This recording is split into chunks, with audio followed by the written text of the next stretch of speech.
Povo de Deus, Igreja do Senhor Jesus, bom dia a todos que nos assistem remotamente, todos que irão ouvir essa palavra em algum momento. Cumprimento vocês com a graciosa paz do nosso Senhor Jesus Cristo, amém? E queria convidar você a ler comigo o Evangelho. A nossa vida é o Evangelho, nós não vivemos sem o Evangelho. A vida do nosso Senhor e Salvador Jesus Cristo, e hoje nós estamos lendo Marcos 8, vamos ler hoje dos versos 27 a 38, amém? Marcos 8, 27, e eu queria lembrar você que nós chegamos no centro do Evangelho de Marcos, no centro, e isso significa dizer que nós chegamos no momento mais importante. De todos os ensinamentos aqui está algo que é extremamente relevante, é desafiador, mas não estou nem aí, tá bom? Problema de vocês. Deus é bom.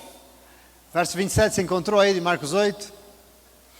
Diz assim a palavra do nosso Deus: Jesus e seus discípulos dirigiram-se para os povoados nas proximidades de Cesareia de Filipe. No caminho, ele lhes perguntou: quem o povo diz que eu sou? Eles responderam: alguns dizem que é João Batista, outros que é Elias, outros ainda dizem que o Senhor é um dos profetas. E vocês? Perguntou ele. Quem vocês dizem que eu sou? Pedro respondeu: tu és o Cristo. Jesus os advertiu que não falassem a ninguém a seu respeito. Então ele começou a ensinar-lhes que era necessário que o Filho do Homem sofresse muitas coisas e fosse rejeitado pelos líderes religiosos, pelos chefes dos sacerdotes e pelos mestres da lei, fosse morto, mas 3 dias depois ressuscitasse. Ele falou claramente a esse respeito. Então Pedro, chamando-o à parte, começou a repreendê-lo. Jesus, porém, voltou-se, olhou para os seus discípulos e repreendeu Pedro, dizendo: para trás de mim, Satanás, você não pensa nas coisas de Deus, mas nas coisas dos homens. Então ele chamou a multidão e os seus discípulos e disse: se alguém quiser acompanhar-me, negue-se a si mesmo, tome a sua cruz e siga-me. Pois quem quiser salvar a sua vida, a perderá. Mas quem perder a sua vida por minha causa e pelo Evangelho, a salvará. Pois que adianta o homem ganhar o mundo inteiro e perder a sua alma? Ou o que o homem poderia dar em troca da sua alma? Se alguém se envergonhar de mim, das minhas palavras, nessa geração adúltera e pecadora, o Filho do Homem se envergonhará dele quando vier na glória do seu Pai com os santos anjos. Amém? Essa é a palavra do Senhor. Deixa eu só pegar um pouco de água aqui, para aguentar. Graças a Deus. Mas o Senhor às vezes nos coloca numa saia justas. E essa semana eu e a Lê conhecemos um casal assim de meia idade, meia para mais um pouco, né? E em 10 segundos de conversa, o assunto era missão, eram as crianças, e o negócio começou a falar de Deus, rapidinho. Mas o casal era traumatizado com a igreja evangélica. Eles têm um comércio em Santos, eles moram em Santos, eles têm um comércio lá, uma fábrica, uma loja de tintas. Trabalham lá, tal. E eles começaram a contar que o empregado deles estava sendo despejado e quase não tinha o que comer dentro de casa. E eles acharam estranho, porque ele estava trabalhando, estava recebendo o salário dele normal, tudo certo. E quando foram perguntar para ele o que estava acontecendo, eles ficaram sabendo que o homem não pagava aluguel há 5 meses e não tinha quase comida em casa, porque ele estava dando todo o seu dinheiro na igreja. Tudo. Bom, o casal foi convidado para ir no culto, a mulher não quis, mas o marido foi, e lá adivinha.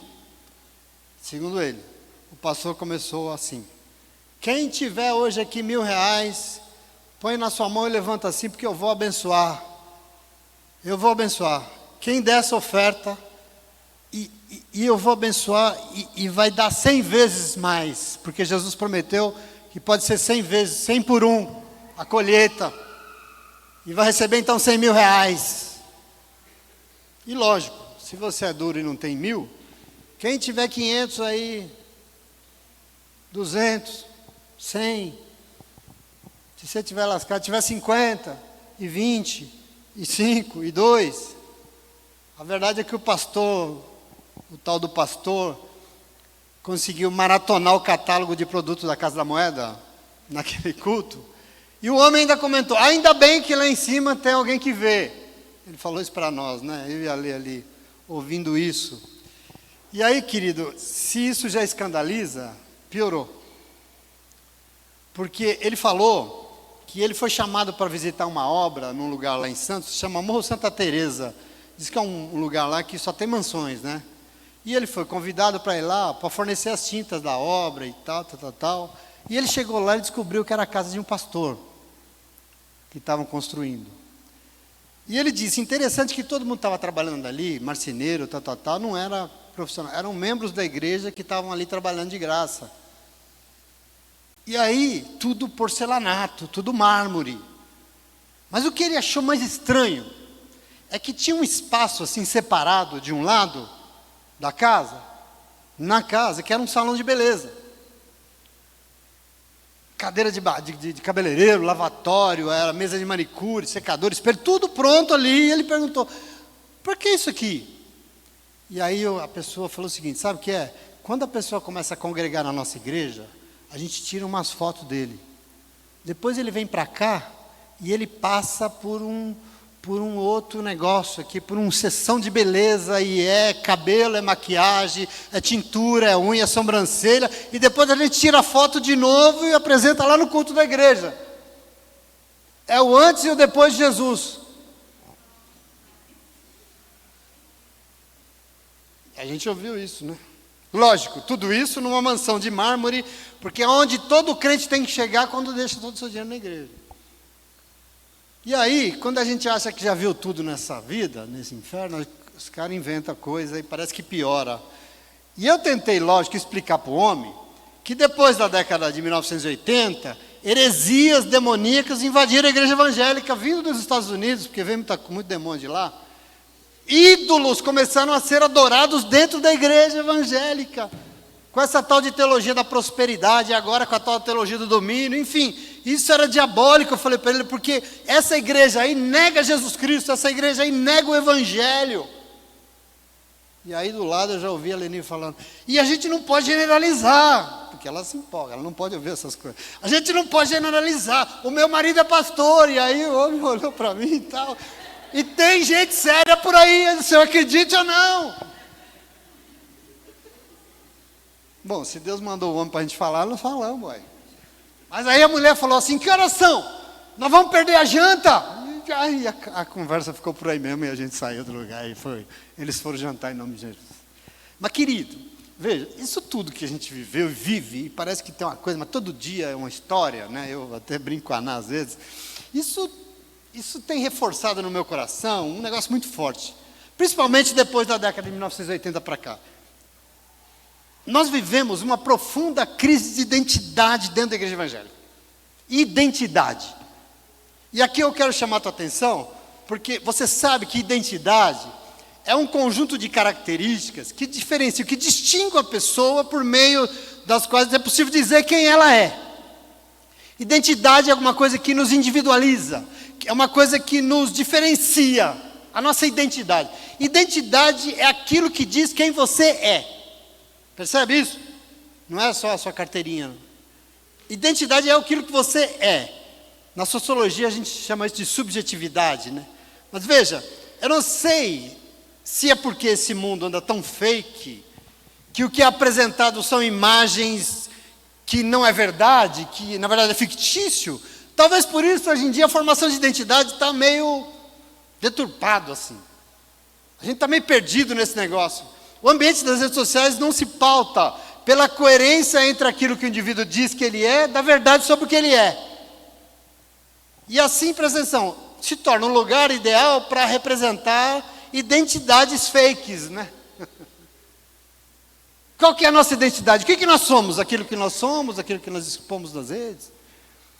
Como normal é construir identidades falsas, porque o que importa é conseguir impressionar, atrair seguidores, talvez isso esteja gerando essa crise de identidade nas pessoas tão forte, e que tem alcançado a igreja. Parece que a igreja evangélica anda perdendo a sua identidade, porque não sabe mais quem é. Quando você fala assim, o que é ser evangélico? O que vem na tua cabeça? Isso que a gente vê. Eu fico pensando, tem se afastado tanto do evangelho, que está se descaracterizando. E isso é terrivelmente satânico, né? Isso é um desserviço. Estão deturpando o evangelho, sobretudo quem nele é revelado, quem é o nosso Senhor Jesus Cristo. As pessoas estão fazendo uma ideia de Jesus estranha. Está cada vez mais difícil dizer quem somos nós, evangélicos, em meio a tantos tristes testemunhos, né? Tá mais complicado, porque estão deturpando a imagem do nosso Senhor e do nosso Salvador. Estão dizendo coisas estranhas. E hoje eu vim aqui, porque esse culto não é evangelístico, eu não quero converter ninguém. Hoje eu vim pregar para crente. Tem crente aqui nessa manhã? Eu vim pregar para crente aqui, e se essa igreja, se aqui é o lugar que se reúne a igreja do Cristo vivo, eu preciso que você entenda algo. Para Jesus, nós temos que saber exatamente quem Ele é. Não pode ter dúvida na nossa cabeça. Isso é propósito do Senhor para mim e para você. Veja o que nós lemos. Veja o Evangelho. Depois que Jesus curou aquele cego, no povoado de Betsaida, que fica assim meio a noroeste, assim, do lago da Galileia, do mar da Galileia, Jesus com os seus discípulos empreenderam uma outra viagem lá no norte, e foram mais ao norte ainda para a direita, uns 40 quilômetros, e eles foram ali na nascente do Rio Jordão. Nós fizemos esse passeio, nós fomos até lá, um lugar estonteante. É uma região nas proximidades de uma cidade chamada Cesareia de Filipe. É aquela região ali. Neste local, o rei Herodes o Grande, o construtor, construiu um templo em homenagem ao imperador César Augusto. Com a morte dele, o seu filho Filipe aumentou o templo, e tudo isso porque eles queriam incentivar a adoração ao imperador César, porque ele era como Deus, e demonstrar todo o poder do Império Romano. É nesse lugar. E é interessante que também, no mesmo lugar, foi construído, e quando eu cheguei lá eu vi aquilo, eu falei, que diabo, tem as ruínas lá, né? Um outro templo ao deus Pan. Não sei se vocês lembram disso. Deus Pan é um deus da mitologia grega, que ele é metade homem, metade bode. Tem um chifre, e a parte de baixo é bode, ele é homem, e ele toca uma flauta. É um deus da mitologia grega. E ali naquele lugar, em Israel, tem um templo para esse Deus. Então, veja, eu estou dizendo isso para você entender, que Jesus estava indo com os seus discípulos para uma região de muitos deuses estranhos, de uma adoração estranha, de uma adoração esquisita, e foi neste lugar que Jesus quer ressaltar a importância de nós não perdermos a identidade, perguntando o quê? Quem as pessoas dizem que eu sou? Vocês estão vendo isso aí? Estão dizendo que você é Deus? Que ele é Deus. E eu? Quem as pessoas dizem que eu sou? E eu quero que você se atenha a isso, porque para o Senhor, em meio a tanta idolatria, até dentro da igreja, o importante é nós definirmos a nossa identidade, né? Como? Sabendo quem é o Deus que nós servimos. Porque parece que gera uma confusão na nossa cabeça. Por quê? Porque se nós não entendemos, para a gente entender quem somos nós cristãos, nós temos que ter muito claro quem é o nosso Cristo. Percebe o momento do Evangelho, a preocupação de Jesus aqui? Como é que nós podemos nos chamar cristãos, se na igreja a gente adora mamão? Mamão, você sabe quem é, né? Se nós na igreja adoramos um poder político, ou um ídolo, sei lá, o que diabo seja. Quem as pessoas dizem que eu sou? E eles responderam o quê? Bom, cada um diz uma coisa. Porque as pessoas dizem sobre o Senhor o que interessa para elas. Os que admiravam João dizem que o Senhor é João Batista que voltou. Os outros que eram adeptos de Elias dizem que o Senhor é o Elias que voltou pela promessa. Outros andam dizendo por aí que o Senhor é um dos profetas. Enfim, dizer coisas sobre Jesus todo mundo diz, né? Estão dizendo tantas coisas sobre o Senhor. Cada um diz uma coisa. Cada igreja que nós vamos fala uma coisa do Senhor. E aí Jesus vai lá, então tá bom. E vocês? Quem vocês dizem que eu sou? Isso aqui é um desafio, sim ou não? Percebe o momento aqui como é importante? Veja, se o local é de uma confusão de deuses, Se as pessoas dizem muitas coisas sobre Jesus, os discípulos, aqueles que são a igreja de Jesus, tinha que ter claro quem era o Deus que ela servia. A preocupação de Jesus é essa aqui. Quem é o Deus que vocês servem? E Pedro se adianta e ele fala o quê? Tu és o Cristo. Ele está querendo dizer, tu és o Messias. Tu és o Filho do Deus vivo. Isso que Pedro diz.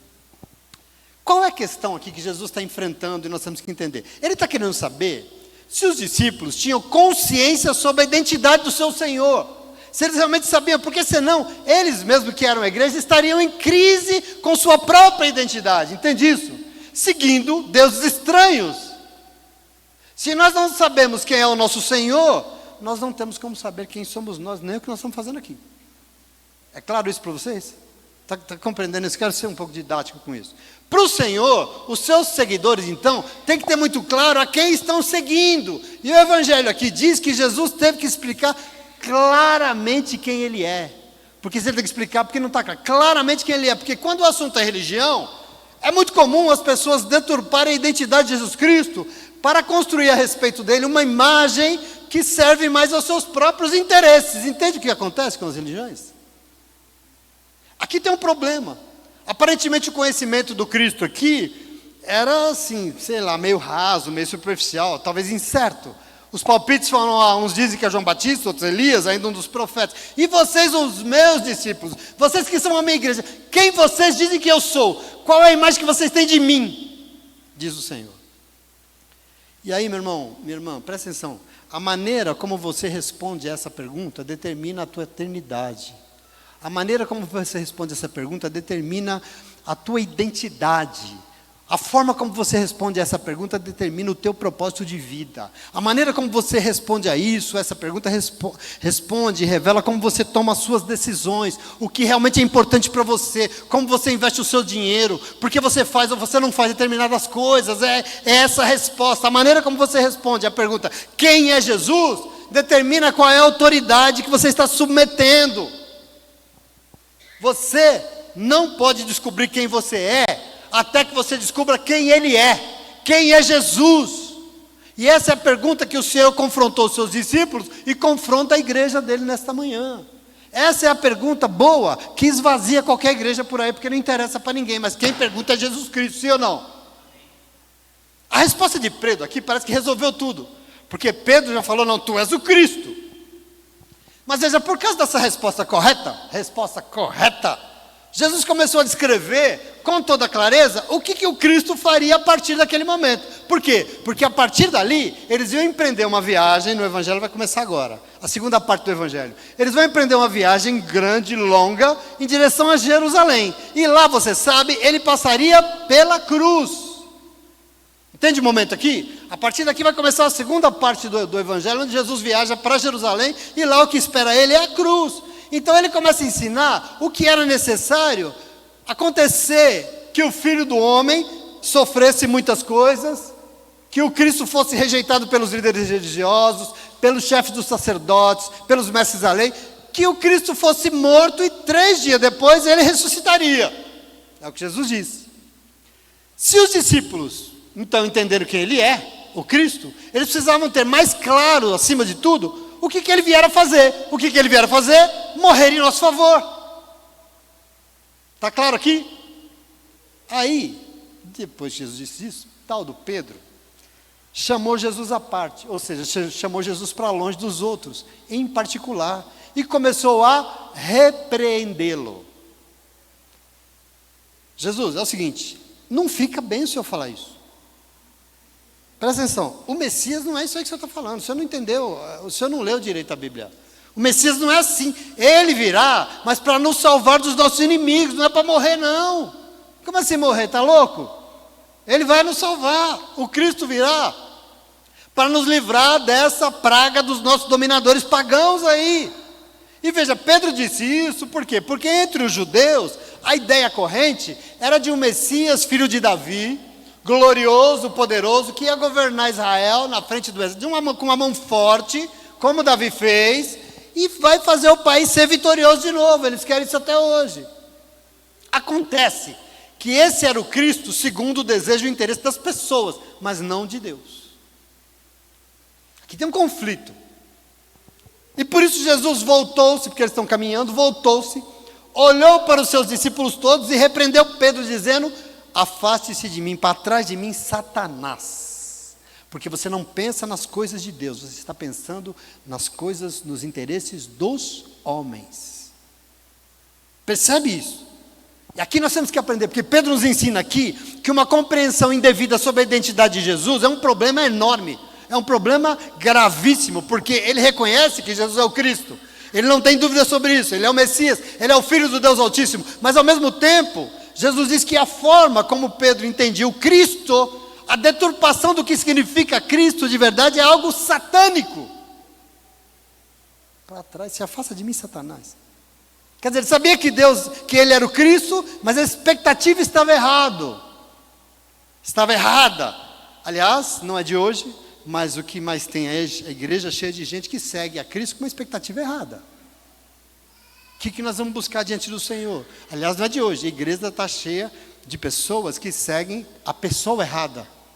Porque o nosso Salvador é uma pessoa, mas eu não sei que pessoas que nós estamos seguindo. E Marcos aqui, sob a autoridade do Espírito Santo de Deus, mostra que até os discípulos poderiam seguir Jesus com a motivação errada. Veja, dessa forma, eles não estão seguindo a Cristo, eles estão seguindo a quem a eles mesmo, ou pior, acabam seguindo algum ídolo, mas tudo menos Jesus. Entende o problema da igreja?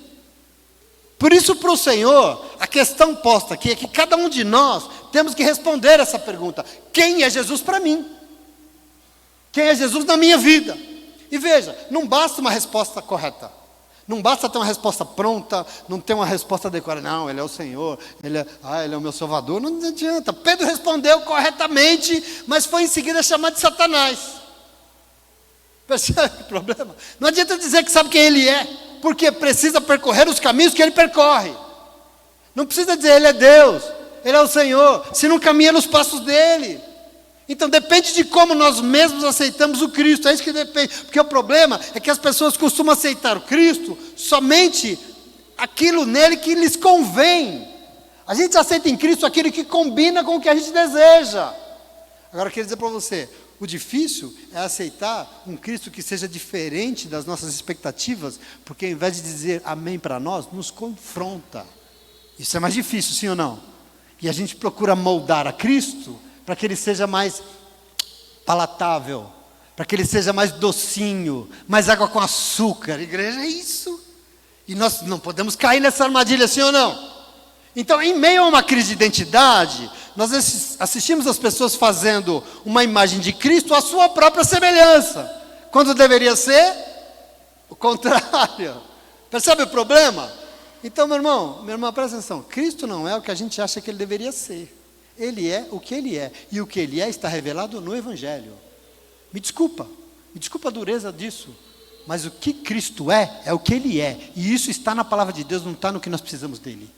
E nós temos que tomar posse disso. Veja, o grande desafio do texto do Evangelho de hoje é o seguinte: nós queremos seguir Jesus, o Filho de Deus, para onde nós gostaríamos que ele fosse ou para onde ele realmente vai. Você veio aqui hoje para ser questionado e conta desculpa? Porque é muito mais fácil, isso eu te asseguro, é muito mais fácil seguir Jesus pelos povoados da Galileia, vendo ele fazer cura, vendo ele fazer milagre, vendo ele fazer coisas lindas, vendo ele abençoar a nossa casa, vendo ele abençoar as nossas finanças, vendo ele abençoar a nossa saúde. Esse é o Cristo que Pedro confessou. Mas a pergunta que não quer calar é: o Cristo que vai para Jerusalém, será que Pedro vai atrás dele? A pergunta é essa. Lá Jesus foi contestado, lá Jesus foi perseguido, ele foi criticado, ele foi humilhado, lá ele foi morto. Pedro está disposto a conhecer esse Jesus que vai até a cruz, ele pode ir com ele. A igreja do Senhor se dispõe a ir até lá com ele.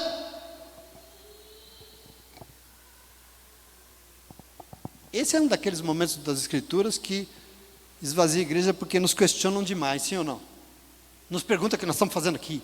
Mas a intenção aqui, queridos, do Senhor, é firmar nossa verdadeira identidade, porque Ele quer nos salvar, porque Ele quer nos transformar, Ele quer fazer de nós homens e mulheres de Deus. Então Ele tem que reafirmar nossa identidade. Embora Jesus seja conosco, que nós sabemos disso, nós não podemos domesticá-lo, nós não podemos transformar Jesus à nossa própria imagem, ao nosso próprio desejo. As pessoas querem um Salvador, vencedor. Por quê? Porque elas também querem ser vencedoras. Aí vem Jesus, o chato, que vem se identificar com o mais humilde dos perdedores. Por isso que quando Paulo pregou que o Deus dele morreu crucificado, os romanos falam, você está doido? Os gregos falam assim, como assim? O seu Deus morreu na cruz? Que diacho de Deus é esse? Ele falou, é o meu que é uma loucura, mas para aqueles que creem é salvação em nome de Jesus. Entenda isso, como a questão posta no Evangelho hoje é, nós sabemos que Ele é Deus, não sabemos? Nós sabemos que Ele é o Cristo, o Salvador, mas que tipo de salvação nós queremos dEle? Compreende isso? Diante desse enorme desafio, eu preciso reforçar com vocês nessa manhã, quem somos nós, a igreja que Jesus chamou para estar aqui nessa manhã? Nós não podemos, como disse a lei, generalizar, você sabe disso.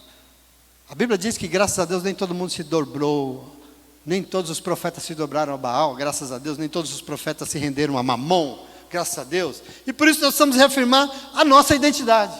E isso nós faremos perguntando quem somos nós depois que começamos a seguir Jesus. Já que existe um antes e um depois de Jesus, quem somos nós depois que nós começamos a segui-lo? Percebe?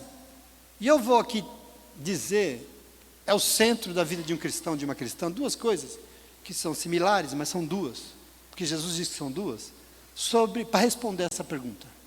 Quem somos nós, diante ou depois que começamos a seguir Jesus? E a primeira coisa que eu digo para você é que nós somos o povo que diz não para os seus próprios interesses. Foi dito aqui já hoje, sim ou não? Quem somos nós? Qual é a nossa identidade? Nós somos o povo que diz não para os seus próprios interesses. E eu digo isso porque Jesus repreendeu a visão equivocada de Pedro sobre o Messias e passou a definir, então, quem somos nós, os seus seguidores, aqueles e aquelas que seguiriam Jesus na sua viagem até a cruz em Jerusalém. E no verso 34 ele explica, se alguém quiser, olha aqui o amor, ninguém é obrigado, se alguém quiser acompanhar-me até a cruz, negue-se a si mesmo. Isso aqui é a Bíblia desviada, está escrito na tua Bíblia?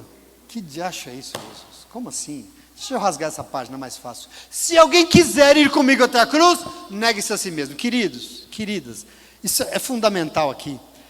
Negar-se a si mesmo é a essência do que somos nós, que somos seguidores de Jesus Cristo. Isso aqui é a nossa identidade. Se tinha que ter um documento no teu bolso, quem olha e fala assim, essa pessoa se negou a si mesmo. Isso é quem diz quem você é.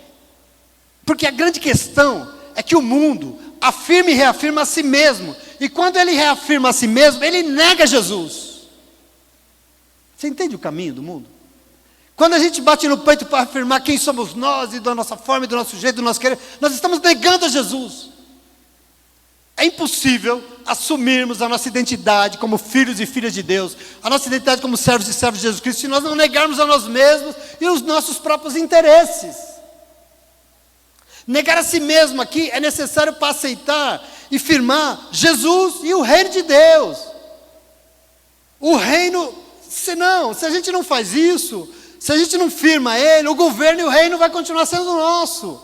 E aqui está o problema do mundo. O reino de Deus tem que ter prioridade sobre os nossos desejos, sobre as nossas vontades. E por isso, para a gente definir quem somos nós temos que olhar para o nosso Senhor e, como Ele, dizer não para nós mesmos e nos rendermos à vontade de Deus. É o jardim do Getsemane. A oração, Senhor, afasta de mim esse cálice, no entanto que não seja feito o que eu quero, mas a tua vontade. Percebe aqui o que é ser um cristão? É muito difícil pregar sobre crente. A Bíblia Sagrada é clara, ao dizer que nós temos que anunciar com os nossos lábios, nós temos que confessar que Jesus é o Senhor das nossas vidas, mas depois que nós aceitamos e confessamos, Ele tem que ser o fundamento de tudo que nós somos e fazemos. Ele.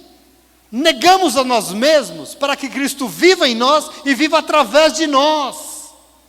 Aliás, João Batista entendeu esse negar quando ele afirmou, importa que ele cresça, mas para isso é imprescindível que eu diminua. Para que ele cresça é imprescindível que eu me negue. É imprescindível que as coisas não sejam na minha medida, mas sejam na medida dele. Os planos têm que ser dele.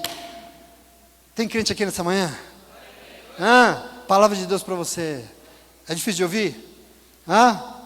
É maravilha, isso é salvação, querido. Gálatas 2:20 diz que logo não sou eu quem vivo, mas Cristo vive em mim e através de mim.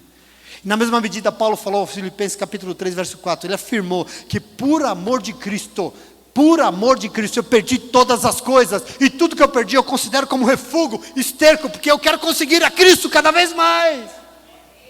É o que a Sandra leu aqui, nada mais meu, eu não quero nada, eu quero só Ele, e tudo isso que eu tenho, e que Deus me deu, essas oportunidades, é como algo que eu preciso só para me alavancar e me aproximar mais dEle. Meu irmão, veja, reúne-se nessa manhã um povo que sabe quem é, né? Nós sabemos quem nós somos, e porque nós sabemos, sabe por quê? Porque nós sabemos quem é o nosso Senhor, nós sabemos quem é Ele, por isso nós fazemos o que Ele fez. O que Ele fez? Nós negamos a nós mesmos para reafirmar Cristo em nós. Porque enquanto nós não nos negamos, como é que Cristo vai ser visto em nós? Não vai. Nega-se a si mesmo, para que Cristo possa entrar e reinar em nossa vida. Ai, por que Deus não faz? Por que eu estou orando tanto tempo, já 2 minutos, e Deus não fez? Porque não adianta orar, se é a tua convicção. Nós oramos para nos diminuir, queridos, em nome de Jesus. Por isso a Sandra leu aqui 2 Coríntios 5,17, eu vou repetir porque é importante. E Ele morreu por todos. Para quê? Para que todos que vivem não vivam mais para si mesmos, mas vivam para Ele que morreu e ressuscitou.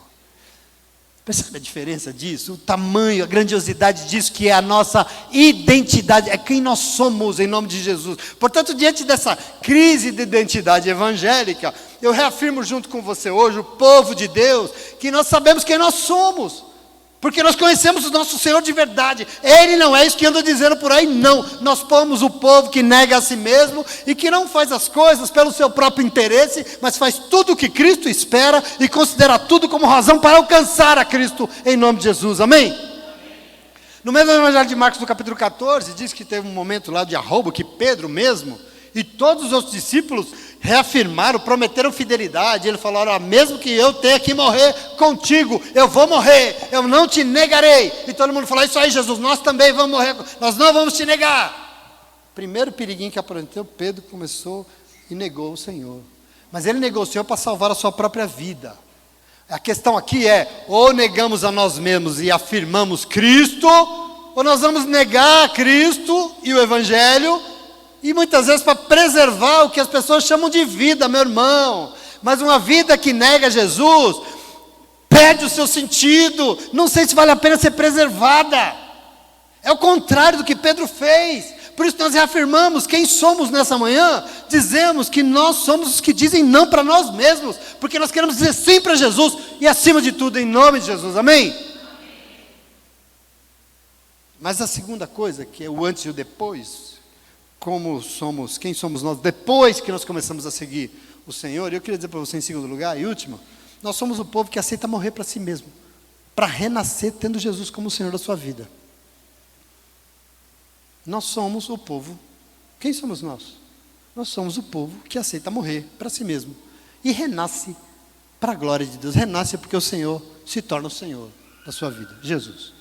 E eu digo isso porque a afirmação de Jesus é: se alguém quiser acompanhar-me até a cruz, negue-se a si mesmo e o que mais? Tome a sua própria cruz e siga-me. Não é isso que está escrito? Tome a sua própria cruz e siga. O que Jesus espera dos seus seguidores?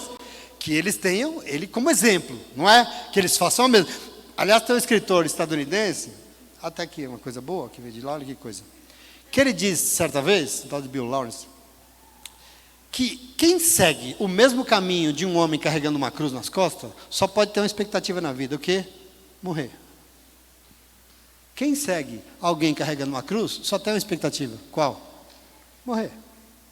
E eu quero que você entenda o que já foi lido aqui, que a Sandra leu. O que Jesus faria como Cristo? Ia passar pela cruz.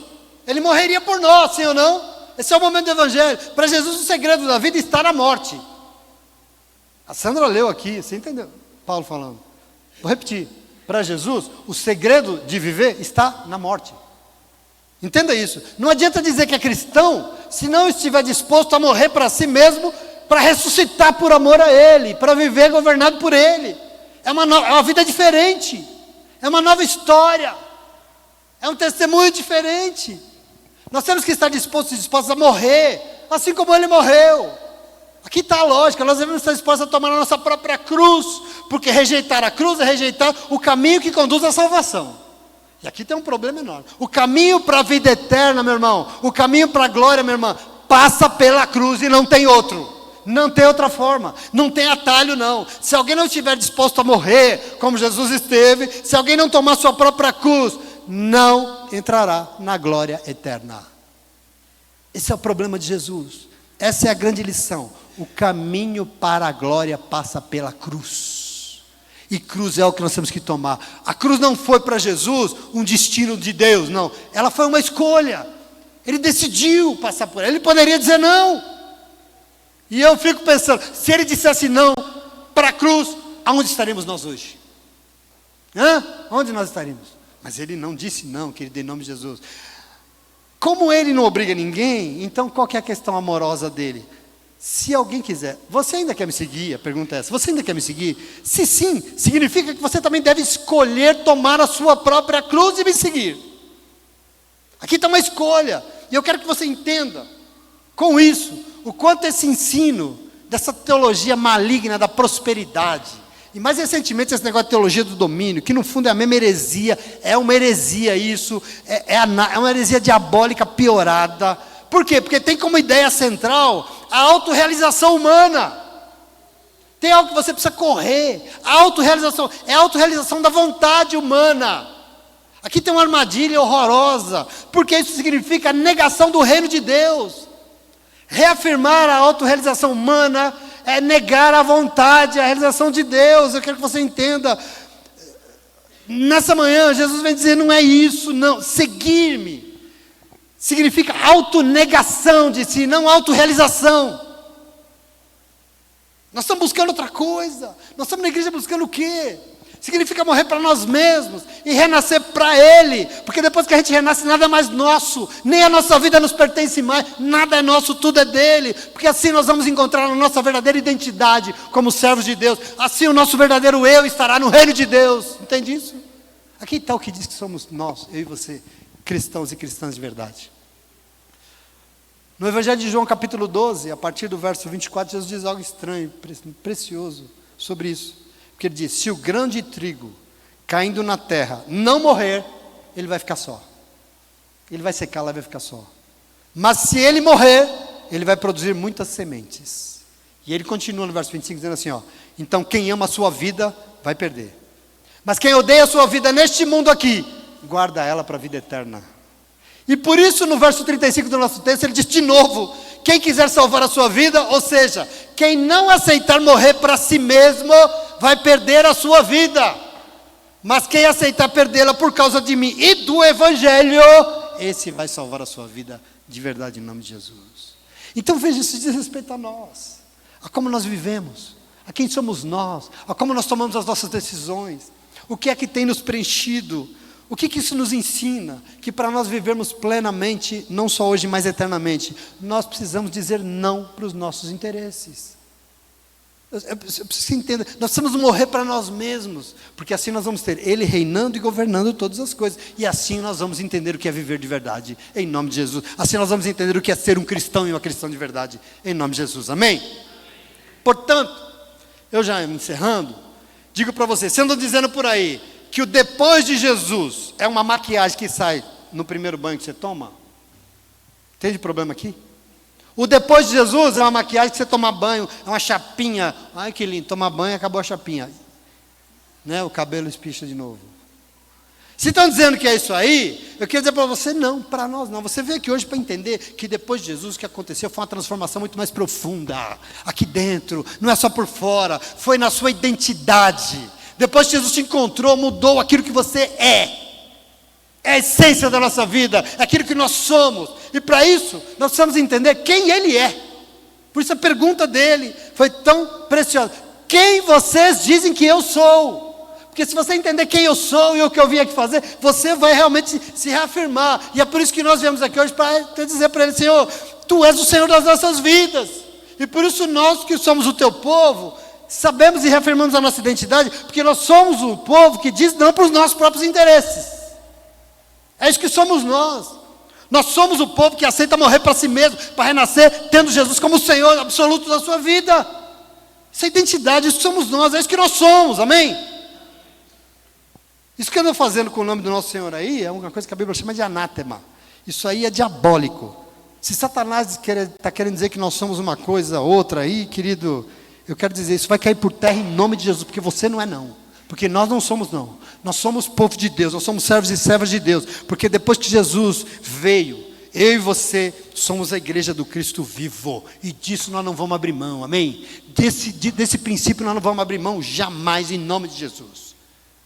E por isso eu termino dizendo, o povo de Jesus Cristo não está à venda. Eu não estou à venda, você não está à venda. Nós somos comprados por um preço caro demais. Nós somos comprados, não tem ninguém, nem nada neste mundo que vai pagar o que Ele fez por nós de graça naquela cruz, meu amor, por amor, queridos. Ninguém nesse mundo vai pagar. Por isso eu queria encerrar esse momento de meditação do Evangelho, chamando você a orar comigo. Fica de pé, vamos orar. Brevemente. Eu quero que você repita comigo. Brevemente, para encerrar aqui. Diga comigo assim, Senhor. Diga mais forte, Senhor. O inferno tem que ouvir isso que você vai dizer agora. Senhor, eu sei quem eu sou. Eu sei a minha identidade. Eu sei a quem pertenço. E para quem quiser ouvir, eu sou do Senhor. E do Senhor eu jamais vou abrir mão. Amém. Amém. E amém para a glória do nome do Senhor. Muito obrigado. Deus abençoe você. Glória a Deus. Aleluia. Vamos adorá-lo.